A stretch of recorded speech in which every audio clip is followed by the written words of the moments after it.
Last എപ്പിസോഡിൽ നമ്മൾ കണ്ടത് ഹിയോ ധാരയുടെ നാട്ടിലേക്ക് പോയി അവളെ കാണുന്നതും അവരുടെ ഇടയിൽ ആ ഒരു പ്രശ്നങ്ങൾക്ക് സോൾവ് ആയതാണ്. ധാര ഇവളുടെ കയ്യിലുള്ള ആ ഒരു പ്രോഡക്റ്റിനെ കുറിച്ചുള്ള ഇൻഫർമേഷൻ എല്ലാം തന്നെ ഇവന് പാസ് ചെയ്തിട്ടുണ്ട്. സോ അതിനുശേഷം ഇവൻ നേരെ തിരിച്ച് കമ്പനിയിലാണ് വരുന്നത്. അതിനുശേഷം നമ്മൾ കാണുന്നത് ഇന്ന് ഹിയോനെ ആ ഒരു വൈസ് പ്രസിഡന്റ് സ്ഥാനത്തേക്ക് തെരഞ്ഞെടുക്കാനായിട്ട് വോട്ടും കാര്യങ്ങളൊക്കെ ബോർഡ് മെമ്പേഴ്സും ന്യൂസ് റിപ്പോർട്ടേഴ്സും ഒക്കെ തന്നെ എത്തി അത് നടക്കാനായിട്ട് പോവുകയാണ്. പക്ഷെ ജിഹിയുടെ ലക്ഷ്യം അത് നടക്കാതിരിക്കുക എന്നുള്ളതാണല്ലോ. അതുകൊണ്ട് തന്നെ ആ ഒരു പോളിംഗ് നടക്കുന്നതിന് മുന്നേ ജിഹി എല്ലാവരോടും തനിക്കൊരു കാര്യം പറയുന്നുണ്ട് എന്ന് പറഞ്ഞ് എഴുന്നേറ്റ് വരുമ്പോൾ അച്ഛനൊന്നും മനസ്സിലാവുന്നില്ല.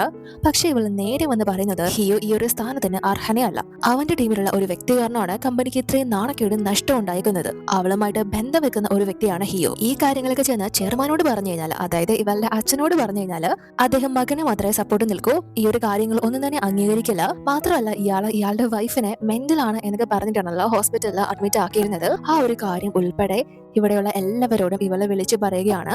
ഇവളായിട്ട് തന്നെ ഇങ്ങനെ ഈ കാര്യങ്ങളൊക്കെ പറയുന്നത് കേട്ട് അവിടെ ഉള്ളവരും ഞെട്ടുന്നു. അതുപോലെ തന്നെ ഇയാളും നന്നായിട്ട് തന്നെ വിറയ്ക്കാൻ തുടങ്ങുകയാണ്. ഇയാൾ ഒരുപാട് ഇവളെ വിശ്വസിച്ചിരുന്നതാണല്ലോ, പക്ഷെ ഇവള് നല്ല 8 പണിയാണ് കൊടുത്തിരിക്കുന്നത്. സോ ഇവള് ഈ അർഹത ഇല്ലാത്ത രണ്ടുപേരും, അതായത് ഹിയോന്റെ ഫാദറിനെയും ഹിയോനെയും ഇവിടെ നിന്ന് പുറത്താക്കാൻ വേണ്ടി നിങ്ങൾ എല്ലാവരും വോട്ട് ചെയ്യണം. ആ ഒരു കമ്പനിയുടെ യഥാർത്ഥ ഉടമസ്ഥ എന്ന് പറയുന്നത് ഹിയോന്റെ അമ്മ ആയിരുന്നല്ലോ. അതുകൊണ്ട് തന്നെ ഇയാളിപ്പോ അവരോട് ഏറ്റവും വലിയ ചതി ചെയ്തിട്ടാണ് ഇങ്ങനൊരു സ്ഥാനമാറ്റവും കാര്യങ്ങളൊക്കെ കൈവശം വെച്ചത് എന്ന് അറിയുമ്പോൾ എല്ലാവരും അതിനെ ചോദ്യം ചെയ്യാനായിട്ടും ഇയാളെ കുറ്റപ്പെടുത്താനൊക്കെ ആയിട്ട് തുടങ്ങുകയാണ്.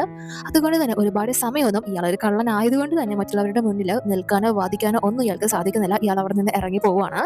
സോ ജിഹി ഇപ്പോൾ അവരെ രണ്ടുപേരെയും പുറത്താക്കുന്നതിന് ആവശ്യമായിട്ടുള്ള എവിഡൻസും കാര്യങ്ങളും എല്ലാം തന്നെ എല്ലാവർക്കും മുന്നിലും സമർപ്പിച്ചു കഴിഞ്ഞല്ലോ. സോ അവരെ വോട്ടിങ്ങിലൂടെ പുറത്താക്കാനായിട്ട് ഇവള് ബോർഡ് മെമ്പേഴ്സിനോട് ആവശ്യപ്പെട്ടാണ് ഇവരും വോട്ട് ചെയ്യാനായിട്ട് പോവുകയാണ്. സോ ഹോങ്ങും ജിഹിയും അവളുടെ മാനേജറൊക്കെ വിചാരിച്ചത് ഇവർ ആഗ്രഹിച്ചതുപോലെ എല്ലാം നടക്കാൻ പോവുകയാണ് എന്നാണ്. പക്ഷെ ആ ഒരു വിചാരങ്ങളെ എല്ലാം തന്നെ കെടുത്തിക്കൊണ്ട് അവിടേക്ക് ഹിയു ഭയങ്കര മാസമായിട്ട് അങ്ങോട്ടേക്ക് വരികയാണ്. എല്ലാവരും ഇവന്റെ ഫോട്ടോസും കാര്യങ്ങളൊക്കെ എടുക്കാനായിട്ട് തുടങ്ങുകയാണ്. എല്ലാവരും ഷോക്ക് ആവുന്നുണ്ട്. കാരണം വലിയൊരു അലിഗേഷൻ ആണല്ലോ ഇവന്റെ ഭാഗത്ത് ഇപ്പോൾ വന്നിരിക്കുന്നത്. എന്നിട്ട് പോലും ഇവൻ ഇത്രയും ധൈര്യം കാണിച്ചാണ് ഇങ്ങോട്ട് വന്നിരിക്കുന്നത്. പക്ഷെ ഇവൻ അങ്ങോട്ടേക്ക് വന്ന എന്തെങ്കിലും പറയുന്നതിന് മുന്നേ തന്നെ അവിടെ ഒരു വോയിസ് പ്ലേ ആവുകയാണ്. അതെന്താണെന്ന് വെച്ചാൽ നമ്മൾ മുന്നേ കണ്ടിരുന്നല്ലോ ധാര അവളുടെ റെക്കോർഡിങ്ങും കാര്യങ്ങളൊക്കെ ഇവൻ കൊടുത്തിരുന്നത്. ആ ഒരു സംഭവങ്ങളൊക്കെ ഇവനും വീണ്ടും എന്തെങ്കിലും തെളിവ് കിട്ടോ എന്നൊക്കെ അറിയാൻ വേണ്ടി കേട്ടുകൊണ്ടിരിക്കുമ്പോഴാണ് അതിൽ ഇവൻ തന്നെ ധാരയുടെ ആ ഒരു റെക്കോർഡിങ്ങിൽ കയറി സംസാരിച്ചിട്ടുണ്ടായിരുന്നല്ലോ. അത് കേൾക്കുമ്പോൾ ഞാൻ പോവാണ്, ഞാൻ നിന്നെ ഒരുപാട് മിസ് ചെയ്യുന്നുണ്ട്, അമ്മയുടെ പ്രശ്നങ്ങളൊക്കെ കഴിഞ്ഞാൽ നമുക്ക് വിവാഹം കഴിക്കാം എന്ന കാര്യങ്ങളൊക്കെ. സോ അതിവന് വീണ്ടും കേൾക്കുമ്പോൾ ഭയങ്കര നാണത്തിൽ അത് കേട്ടുകൊണ്ടിരിക്കുകയാണ്. എന്നാൽ അതിനിടയിൽ കുറച്ച് സമയത്തിനുള്ളിൽ തന്നെ മറ്റൊരു വോയിസ് പ്ലേ ആവുകയാണ്. എന്താണെന്ന് വെച്ചാൽ ഇവൻ ആ ഒരു റെക്കോർഡിങ് ചെയ്തിട്ട് ആ ഒരു റെക്കോർഡ് ഓഫ് ചെയ്യാതെ ആണല്ലോ മുന്നേ ധാരി പോയത്. അതുകൊണ്ട് തന്നെ ഇവനും അങ്ങനെ തന്നെ വെച്ചിട്ടാണ് അവിടെ നിന്ന് പോകുന്നത്. പക്ഷേ ഇവൻ അവിടെ നിന്ന് പോയതിനു ശേഷം അവിടേക്ക് ഈ ഒരു മാനേജർ എത്തിയിട്ടുണ്ടായിരുന്നു. എന്നിട്ട് ഇയാളാണ് ധാരയുടെ കമ്പ്യൂട്ടറിൽ നിന്ന് ആ ഒരു പ്രോഡക്റ്റിന്റെ ഡീറ്റെയിൽസ് എല്ലാം തന്നെ ചോർത്ത് ഇവളുടെ മെയിൽ ഐ ഡി ഉപയോഗിച്ച് മറ്റൊരു മെയിൽ ഐ ഡിയിലേക്ക് അയച്ചത്. പക്ഷേ ഈ പൊട്ടൻ അവിടെ ഇരുന്ന് തന്നെ എല്ലാം ഓക്കെ ആയി, സക്സസ് ആയി എന്ന് ജിഹിയെ വിളിച്ച് പറഞ്ഞിട്ടുണ്ടായിരുന്നു. ആ ഒരു സംസാരം എല്ലാം തന്നെ കറക്റ്റ് ആയിട്ട് ആ ഒരു റെക്കോർഡിംഗിൽ പതിഞ്ഞിട്ടുണ്ട്. ഇവന് വലിയൊരു തെളിവ് തന്നെയാണല്ലോ കിട്ടിയിരിക്കുന്നത്. അതുകൊണ്ട് തന്നെ ഇപ്പോൾ അതാണ് എല്ലാവർക്കും മുന്നിലും പ്ലേ ആയിരിക്കുന്നത്. അത് ഇവരുടെ വോയിസ് ആണ്. ആരാണ് ഇവിടെ മാഡം എന്ന കാര്യങ്ങളൊക്കെ എല്ലാവർക്കും മനസ്സിലാവുന്നു. പേരുൾപ്പെടെ ആ ഒരു മാനേജർ പറഞ്ഞിട്ടാണ് അവളെ മാഡം എന്ന് വിളിക്കുന്നത്. ഇവര് വിജയിച്ചു എന്ന് വിചാരിച്ചിരിക്കുമ്പോഴാണല്ലോ ഇത്രയും വലിയൊരു അടി ഇവർക്ക് കിട്ടുന്നത്. മാത്രമല്ല ആ ഒരു കാര്യങ്ങളൊക്കെ തട്ടിയെടുത്ത് മോംസ് ജോയുടെ ആ ഒരു കമ്പനിക്ക് നൽകിയതും ഹോങ്ങിന്റെ ഒരു അനുഗാമിയാണല്ലോ. അയാളുടെ ഫോട്ടോയും ഇപ്പോൾ പുറത്തു വിട്ടിരിക്കുകയാണ്. അയാൾ ഇപ്പോൾ പോലീസ് സ്റ്റേഷനിലാണ് ഉള്ളത്. അയാൾ ഓൾറെഡി തന്നെ കുറ്റവും കാര്യങ്ങളൊക്കെ സമ്മതിച്ചു കഴിഞ്ഞു. തന്നോട് ഇതെല്ലാം ചെയ്യാൻ പറഞ്ഞതും പ്രവർത്തിപ്പിച്ചതൊക്കെ ഹോങ് ആണ് എന്ന കാര്യം ഇവന്റെ പേരുൾപ്പെടെ ആ ഒരു കുറ്റവാളി പറഞ്ഞു കഴിഞ്ഞു. ഈ ആ ഒരു കാര്യം എല്ലാവരുടെ മുന്നിലും പ്ലേ ചെയ്യുകയാണ്. ഇതിന്റെ എല്ലാത്തിന്റെയും പിന്നിൽ പ്രവർത്തിച്ചത് ഹോങ്ങിന്റെ കാര്യങ്ങളാണല്ലോ. അതിപ്പോ എല്ലാവർക്കും മനസ്സിലായിരിക്കുകയാണ്. ഇവനാണ് അതിന്റെ പിന്നിൽ എന്നറിഞ്ഞ് അവിടെയുള്ള ഷെയർ ഹോൾഡർമാർക്ക് പോലും എന്ത് ചെയ്യണം എന്നറിയാത്ത അവസ്ഥയിലാണ്. അവരൊന്നും ഇങ്ങനൊരു കാര്യം പ്രതീക്ഷിച്ചില്ലല്ലോ. പക്ഷെ ഇവൻ എന്തിനാണ് ഇങ്ങനെ ചെയ്യുന്നതെന്ന് ആർക്കും മനസ്സിലാവുന്നില്ല. കാരണം ഇവന് ഓൾറെഡി തന്നെ വലിയൊരു കമ്പനിയും കാര്യങ്ങളൊക്കെ ഉള്ളതാണ്. എന്നാൽ ഈ ഹോങ് യഥാർത്ഥത്തിൽ ശ്രമിച്ചത് ജിഹിക്ക് ആ ഒരു ചെയർമാൻ സ്ഥാനം കൊടുക്കുക, അല്ലെങ്കിൽ അവളെ കഷ്ടപ്പെട്ട് അങ്ങോട്ടേക്ക് എത്തിക്കുക എന്നൊന്നും ആയിരുന്നില്ല. അവളെ യൂസ് ചെയ്ത് അവിടെ ഓൾറെഡി ഉള്ള ശക്തികളെ പുറത്താക്കുക, അതിനാണ് ഇവൻ അവളെ യൂസ് ചെയ്തത്. ഇവന്റെ കയ്യിലാണല്ലോ ഏറ്റവും കൂടുതൽ ഷെയർ ഇരിക്കുന്നത്. അതുകൊണ്ട് തന്നെ ഇനി അധികാരത്തിൽ വരാൻ പോകുന്നതും ഇവനായിരിക്കും. ഇവൻ ഒരിക്കലും അത് ജിഹിക്ക് നൽകാൻ പോകുന്നില്ല. ആ ഒരു വഴി ഹിയോനെ തോപ്പിക്കാം എന്നാണ് ഇവൻ വിചാരിച്ചിരുന്നത്. പക്ഷെ എല്ലാം ഇപ്പൊ വെള്ളത്തിലായിരിക്കുകയാണല്ലോ. എങ്കിലും വിട്ടുകൊടുക്കുന്നില്ല. ഹിയോനോട് എല്ലാവരുടെയും മുന്നിൽ വെച്ച് നീ പറഞ്ഞു വരുന്നത് നിനക്ക് കമ്പനിയുടെ അധികാരം ഏറ്റെടുക്കാനുള്ള ക്വാളിറ്റി ഉണ്ടെന്നാണോ എന്ന് ചോദിക്കുമ്പോൾ ഹിയോ, ശരിയാ, നീ പറഞ്ഞത് വളരെ ശരിയാണ്, എനിക്കതിനുള്ള ക്വാളിറ്റി ഒന്നുമില്ല. പക്ഷേ ക്വാളിറ്റി ഉള്ള മറ്റൊരു വ്യക്തി നിലവിലുണ്ടെങ്കിലോ എന്ന് ചോദിച്ച് ഇവൻ ഒരാളെ ആ ഒരു സ്റ്റേജിലേക്ക് ക്ഷണിക്കുകയാണ്. അത് മറ്റാരുമല്ല, ഹിയോന്റെ അമ്മ തന്നെയാണ്. ഇവര് ഭയങ്കര ഒരു ഗെറ്റപ്പിലാണ് അങ്ങോട്ടേക്ക് എത്തുന്നത്. എല്ലാവരും അത് കണ്ട് ഷോക്കാവുന്നു. ഒരുപാട് വർഷങ്ങൾക്ക് ശേഷമാണ് ഇവര് ഇങ്ങനൊരു സ്റ്റേജിലും പബ്ലിക്കിന്റെ മുന്നിലൊക്കെ അപ്പിയർ ആവുന്നത്. ഇവര് നേരെ തന്നെ ആ ഒരു സ്റ്റേജിലേക്ക് വരികയാണ്. ജിഹിയുടെ മുന്നിലൂടെ അവളെ മൈൻഡ് പോലും ചെയ്യുന്നില്ല. എന്തുകൊണ്ടും ഈ ഒരു കമ്പനി റൺ ചെയ്യാൻ ഏറ്റവും കൂടുതൽ യോഗ്യതയുള്ളത് ഇവർക്ക് തന്നെയാണല്ലോ. ഇവരാണ് ഈ ഒരു കമ്പനിയുടെ യഥാർത്ഥ ഓണർ. സോ എല്ലാവരോടും ഇവരെ സ്റ്റേജിലേക്ക് വന്ന് നമ്മൾ ഒരുപാട് നാളായല്ലേ കണ്ടിട്ട്, ഞാൻ നിങ്ങളുടെ മുന്നിൽ നിന്നിട്ടും ഒരുപാട് നാളായെന്ന് എനിക്കറിയാം. ഞാനാണ് നാച്ചുറൽ ബേബിയുടെ യഥാർത്ഥ ഫൗണ്ടർ എന്ന് പറഞ്ഞിട്ട് ഇവര് ഇൻട്രൊഡക്ഷൻ കൊടുത്തിട്ട് ഇവരുടെ ഹസ്ബൻഡിന്റെ ഒരു ഏരിയയായിരുന്നു തന്നെ 10 വർഷമായിട്ട് അയാളെ തടവിൽ വെച്ചിരിക്കുകയായിരുന്നു. പക്ഷെ ഇപ്പോ ഞാൻ അയാൾക്കെതിരെ ഡിവോഴ്സ് ഫയൽ ചെയ്തിരിക്കുകയാണ്. എന്റെ ഹെൽത്ത് മോശമാണ് എന്ന് കാണിച്ചിട്ടാണ് അയാൾ ഇത്രയും നാളും ഈ ഒരു കമ്പനി നോക്കി നടത്തിയിരുന്നത്. പക്ഷെ ഇനി ഒരിക്കലും അയാൾക്ക് എന്റെ ഗാർഡിയനായിട്ട് തുടരാനാവില്ല. എന്റെ ഹെൽത്ത് പെർഫെക്റ്റ് ഓക്കെ ആണ് എന്ന് തെളിയിക്കാനായിട്ട് അവരുടെ കയ്യിൽ ഇപ്പോൾ മെഡിക്കൽ റിപ്പോർട്ടും കാര്യങ്ങളും എല്ലാം തന്നെ ഉണ്ട്. മാത്രമല്ല ഇവരുടെ ഹസ്ബൻഡിന് ഇവർ ഗാർഡിയനായിട്ട് കൊടുത്തിരുന്ന ആ ഒരു സ്ഥാനമാറ്റങ്ങളും എല്ലാം തന്നെ ആ ഒരു സ്ഥാനവും കാര്യങ്ങളും എല്ലാം തന്നെ ടെർമിനേറ്റ് ചെയ്യുകയാണ് എന്ന് പറയുമ്പോൾ ഹിയോനും അമ്മയെക്കുറിച്ച് ഓർത്ത് ഒരുപാട് അഭിമാനം തോന്നിയിട്ട് അവിടെ ഉള്ളവരോട് നിങ്ങൾ തന്നെയാണ് ഇനി യഥാർത്ഥ ചെയർമാൻ ആരാണ് വേണ്ടതെന്ന് തീരുമാനിക്കാനുള്ളത് എന്ന് പറയുകയാണ്. ജിഹിയും ഹോങ്ങും എല്ലാം തന്നെ ഇപ്പോൾ പെട്ടിരിക്കുകയാണല്ലോ. ഇവളുടെ അച്ഛന് ഇവിടെ സ്ഥാനം ഉള്ളത് കൊണ്ടാണ് ജിഹിക്ക് ഇവിടെ കയറാൻ പറ്റിയത്. അല്ലാത്ത പക്ഷം ഇവൾക്ക് ഒരു കമ്പനിയായിട്ട് യാതൊരുവിധ ബന്ധവുമില്ല. എല്ലാവർക്കും ഇപ്പോൾ യഥാർത്ഥ കുറ്റക്കാര് ആരൊക്കെയാണ് എന്ന കാര്യം മനസ്സിലായിരിക്കുകയാണ്. അതുകൊണ്ട് തന്നെ ഹോങ്ങിനും ജിഹിക്കൊന്നും അവിടെ യാതൊരുവിധ സ്ഥാനം ഇനിയില്ല. അതുകൊണ്ട് തന്നെ ഇവനും പെട്ടെന്ന് പുറത്തേക്ക് വരുമ്പോൾ ഇവന്റെ അച്ഛനും ആ ഒരു കാര്യങ്ങളൊക്കെ അറിഞ്ഞ് അങ്ങോട്ടേക്ക് വരികയാണ്. ഹോങ് ഭയങ്കര സിമ്പിൾ ആയിട്ട് നടന്ന കാര്യങ്ങളൊക്കെ അച്ഛനോട് എക്സ്പ്ലെയിൻ ചെയ്യാനായിട്ട് പോകുന്നു. പക്ഷെ ഇവന്റെ അച്ഛൻ ഒന്നാമതേ ഇവനെ കണ്ടുകൂടാ. അതുകൊണ്ട് തന്നെ ഇവൻ കാണിച്ചതും കൂടെ അറിഞ്ഞ് നല്ലത് പൊട്ടിക്കാണ്. ഇയാളുടെ പ്ലാനുകളെല്ലാം തന്നെ ഇപ്പൊ ഇവൻ കൊളാക്കിയിരിക്കുകയാണല്ലോ. ഹിയോനെ കൊണ്ട് മകളെ കല്യാണം കഴിപ്പിച്ചാല് അവരുടെ ഭൂരിഭാഗം സ്വത്തുക്കളും ഇവർക്ക് വന്നു ചേരും എന്നാണ് ഇയാൾ വിചാരിച്ചിരുന്നത്. പക്ഷെ അതെല്ലാം ഇവനിപ്പോ ഇവന്റെ മണ്ടത്തരങ്ങൾ കാണിച്ച് കൊളാക്കിയിരിക്കുകയാണ്. അതുകൊണ്ട് തന്നെ അച്ഛൻ ഇവനോട് നിന്റെ മണ്ടത്തരങ്ങൾ കാരണം തന്നെയാ നീ ഒരിക്കലും ഹിയോനെ പോലെ ആകാത്തത് എന്നുകൂടെ പറഞ്ഞിട്ട് പോവാണ്. അതായത് വീണ്ടും കമ്പയർ ചെയ്ത് സംസാരിച്ചിട്ട് പോവാണ്. ജിഹിയും പെട്ടെന്ന് ഇവന്റെ അടുത്തേക്ക് വരുന്നുണ്ട്. പക്ഷെ ഹോങ് അയാൾ പറഞ്ഞത് കേട്ടില്ലേ, ശരിയാ ആ പാസ്റ്റേഡ് കാരണം തന്നെ ഞാൻ വീണ്ടും തോറ്റത് എന്ന് പറഞ്ഞിട്ട് നല്ല ദേഷ്യത്തിൽ അവിടെ നിന്ന് ഇറങ്ങി പോവുകയാണ്. പക്ഷെ ഇവൾക്കൊന്നും മനസ്സിലാവുന്നില്ല. കാരണം ഇവൾക്കാണല്ലോ ഏറ്റവും കൂടുതൽ ദേഷ്യം വരേണ്ടത്. ഇപ്പോ ഇവൾക്കാണ് എല്ലാം നഷ്ടപ്പെട്ടിരിക്കുന്നത്. പക്ഷെ ഇപ്പൊ ഏറ്റവും കൂടുതൽ ദേഷ്യം വന്നിരിക്കുന്നത് ഹോങ്ങിനാണ്. ആ ഒരു ഡൗട്ടും കാര്യങ്ങളൊക്കെ ഇവൾക്ക് ഇപ്പോ വരികയാണ്. സോ അതിനുശേഷം ഹിയോ ആ ഒരു പ്രശ്നങ്ങളൊക്കെ സോൾവ് ചെയ്തല്ലോ. അതുകൊണ്ട് തന്നെ ദാരിയെ കാണാൻ പോകാനുള്ള പുറപ്പാടിലാണ്. അതുകൊണ്ട് തന്നെ വഴിയിൽ കാണുന്ന ഒരു ഫ്ലവർ ഷോപ്പിൽ നിന്ന് ഫ്ലവറും കാര്യങ്ങളൊക്കെ വാങ്ങാൻ തുടങ്ങുമ്പോൾ ദാരിയും ഇവനെ വിളിക്കാണ്. കാര്യങ്ങളൊക്കെ എന്തായി, നല്ലോണം എല്ലാം കഴിഞ്ഞോ എന്ന് ചോദിക്കുമ്പോൾ ഹിയോവും ഇവളോട് ഞാൻ വരുന്ന വഴിയിലാണ്, നേരിട്ട് കണ്ടിട്ട് എല്ലാം പറയാം എന്ന് പറയുമ്പോൾ തന്നെ ഇവൾക്ക് മനസ്സിലാവുന്നുണ്ട് എല്ലാം നല്ലതുപോലെ തന്നെ അവസാനിച്ചെന്ന്. സോ എത്രയും പെട്ടെന്ന് നമുക്ക് നേരിട്ട് കാണാം എന്ന് പറഞ്ഞ് വളരെ റൊമാൻറ്റിക് ആയിട്ട് അവർ ഭയങ്കര ഹാപ്പി ആയിട്ട് സംസാരിച്ചുകൊണ്ട് നിൽക്കുമ്പോൾ കറക്റ്റ് ഈ ഒരു ഹോങ് പിന്നിലൂടെ വന്ന് ഹിയോനെ ഇടിച്ച് തെറിപ്പിക്കാണ്. ആ ഒരു ഫോണും തെറിച്ചു പോകുന്നു. ദാരി പെട്ടെന്ന് അതിൽ കിടന്ന് എന്താ പറ്റിയത് എന്ന് ചോദിക്കുന്നുണ്ട്. പക്ഷെ ഒരു റിപ്ലൈ ഇല്ല. ഹിയു തലേന്ന് ബ്ലഡും കാര്യങ്ങളൊക്കെ ഒരുപാട് പോയിട്ട് ബോധമില്ലാതെ കിടക്കാണ്. പക്ഷെ അപ്പോഴേക്കും പുറകിലൂടെ ജിഹി ആ ഒരു കാര്യങ്ങളൊക്കെ കാണാണ്. അവളും ഹോങ്ങിന്റെ പിന്നാലെ തന്നെ വരുന്നുണ്ടായിരുന്നു. ഹോങ് ഹിയുവിനെ കൊല്ലാൻ ശ്രമിച്ചതുകൊണ്ട് ഇവള് ഭയങ്കരമായിട്ട് ഷോക്ക് ആവുന്നുണ്ട്. അവൻ അങ്ങനെ ഒരു കാര്യം ചെയ്യുമെന്ന് ഇവളെ വിചാരിച്ചതേ ഇല്ല. അതിനുശേഷം ഇപ്പോൾ ഹിയോ ക്രിട്ടിക്കലായിട്ട് ഹോസ്പിറ്റലാണ്. ദാരിയും അമ്മയും ഒക്കെ തന്നെ വിവരം അറിഞ്ഞ് അങ്ങോട്ടേക്ക് എത്തിയിട്ടുണ്ട്. രണ്ടുപേർക്കും അത് താങ്ങാനേ ആവുന്നില്ല. മാത്രമല്ല അവിടെ കണ്ട കാര്യങ്ങൾ വെച്ചിട്ട് ഹോങ് തന്നെയാണ് ഹിയുവിനെ ഇല്ലാണ്ടാക്കാൻ ശ്രമിച്ചത്, കൊല്ലാൻ നോക്കിയത് എന്ന ജിഹി പോലീസ് സ്റ്റേഷനിൽ വന്ന് റിപ്പോർട്ട് ചെയ്തിരിക്കുകയാണ്. ഇവള് തന്നെ സാക്ഷി പറയുന്നു ഹോങ്ങിനെതിരെ. ഇവള് മൊഴി കൊടുത്ത് പുറത്തേക്ക് വരുമ്പോൾ ഹോങ്ങിനെയും പോലീസ് അറസ്റ്റ് ചെയ്ത് കസ്റ്റഡിയിൽ എടുത്തിരിക്കുകയാണ്.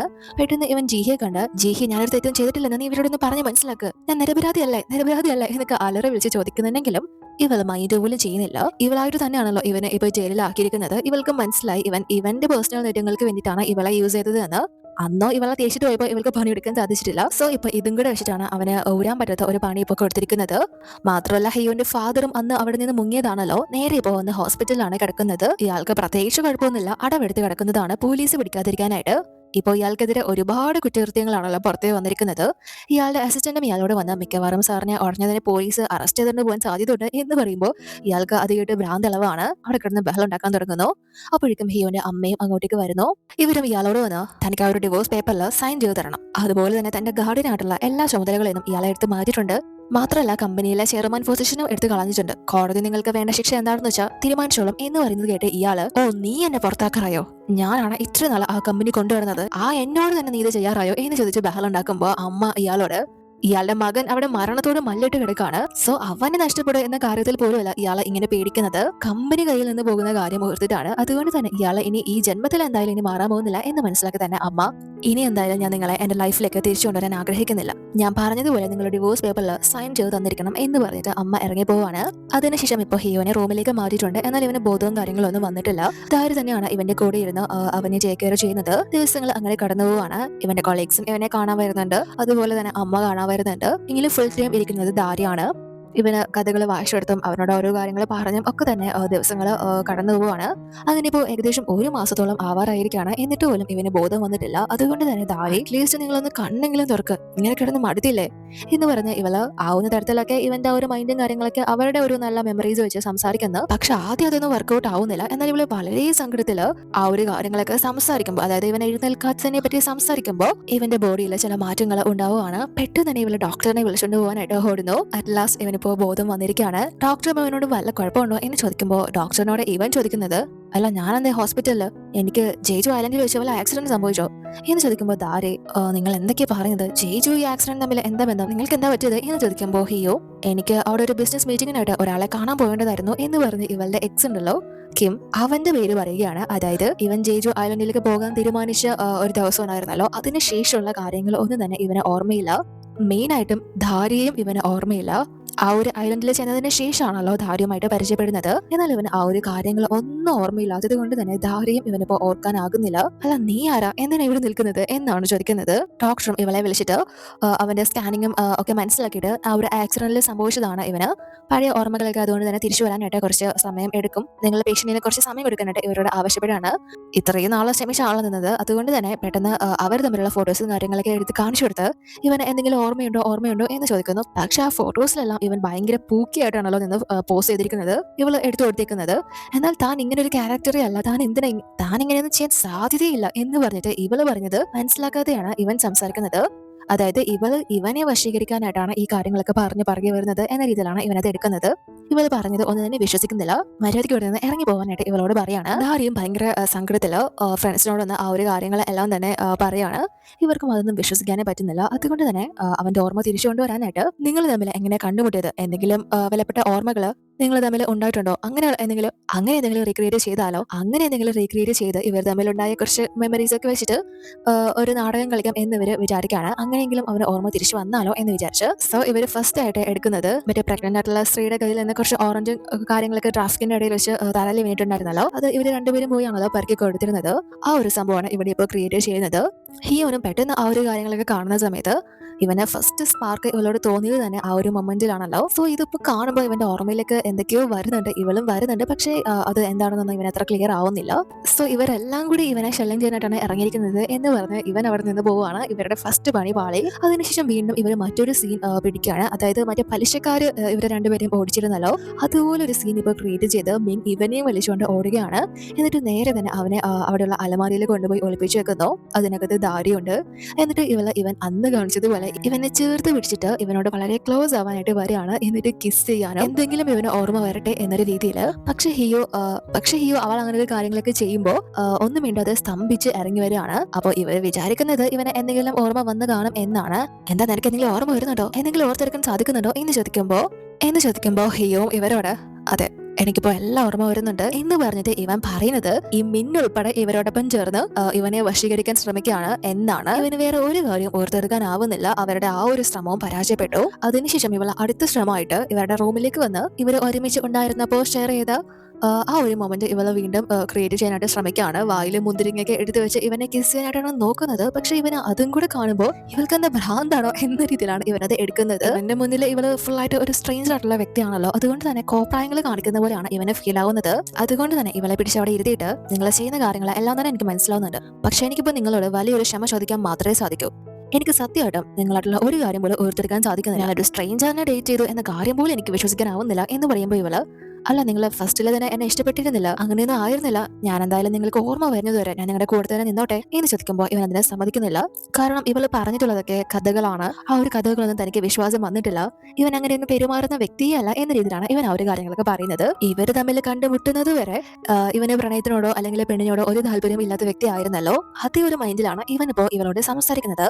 ഇവള് പറഞ്ഞ ഒരു കാര്യങ്ങൾ പോലും ഇവന് വിശ്വാസം ഇല്ലാത്ത രീതിയിൽ ഇവളുടെ നേട്ടങ്ങൾക്ക് വേണ്ടിയിട്ടാണ് ഇവനെ പിറകെ നടന്ന് ശല്യം ചെയ്യുന്നത് എന്ന രീതിയിലേക്കാണ് എടുക്കുന്നതും അത് ഇവളോട് പറയുന്നതൊക്കെ. ഞാൻ പണ്ട് എങ്ങനെയാണോ ഉണ്ടായിരുന്നത് അതുപോലെ തന്നെ എനിക്ക് ഇനിയും നിലകൊള്ളാനാണ് താല്പര്യം, അല്ലാതെ എന്റെ ലൈഫിലൂടെ പുതിയതായിട്ട് ആരെയും സ്വീകരിക്കാൻ എനിക്ക് ഒരു താല്പര്യമില്ല എന്തുകൂടെ പറയുമ്പോൾ ഇവൾ അത് കേട്ട് ഭയങ്കരമായിട്ട് തകർന്നു പോവാണ്. പിന്നെ ഇവളും അവനെ നിന്ന് ശല്യം ചെയ്യാനായിട്ട് നിൽക്കുന്നില്ല. സാധനങ്ങളൊക്കെ പാക്ക് ചെയ്ത് ആ ഒരു ഹോസ്പിറ്റലിൽ തന്നെ ഹിയോനെ വിട്ടിട്ട് ഭയങ്കര സങ്കടത്തിൽ ഇവൾ അവിടെ നിന്ന് പോവുകയാണ്. അതോടുകൂടി എപ്പിസോഡ് അവസാനിക്കുന്നു. അടുത്തൊരു കാണാം.